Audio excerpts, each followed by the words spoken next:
Hi friends, எல்லாருக்கும் தமிழ் புத்தாண்டு நல்வாழ்த்துக்கள்ங்க. இன்றைக்கி சித்திரை திருநாள். அதுவும் நாம் இன்றைக்கெல்லாம் பாருங்கள், கனியெல்லாம் வாங்கி நம்ம நைட்டே வச்சுருந்து காலையில் பிரம்ம முகூர்த்தத்தில் 4 மணிக்கு மேலே நம்ம எந்திரிச்சு அந்த கனியில் கண் விழித்தோம் அப்படின்னா பார்த்திங்கன்னா செல்வம் சேரும் அப்படிங்கிறதுனால நம்ம அந்த மாதிரி கும்பிட்டுட்டு வருவோம். அதுக்காக நான் கடைக்கு வந்திருந்தேங்க. இன்றைக்கி பழக்கடைக்கு எல்லா பழமும் வாங்கிட்டு நேற்றே பார்த்திங்கன்னா நிறைய பழம் வாங்கி வச்சுட்டேன். இன்றைக்கி மாப்பழம், வாழை, வெத்தலை, எலுமிச்சம்பழம், பூவு இது மட்டும் வாங்கிட்டு வந்துட்டேங்க. அதுக்கப்புறம் பார்த்திங்கன்னா இன்றைக்கி கண்டிப்பாக நம்ம ஏதோ ஒரு ஸ்வீட் செஞ்சே ஆகணும் இல்லைங்களா. டெய்லி செய்கிறோம், இன்றைக்கி செய்யலைன்னா எப்படி?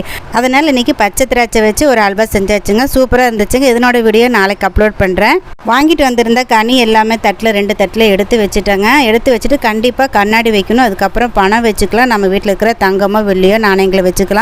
அதுக்கப்புறம் பார்த்திங்கன்னா காசுகளையும் நான் ஒரு கப்பில் வச்சுருக்கிறேன். அரிசி, பருப்பு, சர்க்கரை, மிளகு இந்த மாதிரி எல்லாமே வச்சுருக்குறேங்க. வச்சுட்டு இன்றைக்கி 4 மணி போல் எந்திரிச்சு நம்ம அந்த பழத்தில் கண் விழிக்கணுங்க. அப்போ தான் நம்ம வீட்டில் செல்வம் சேரும் அப்படின்னு சொல்லுவாங்க. இன்னொரு வீடியோவில் பார்க்கலாம்.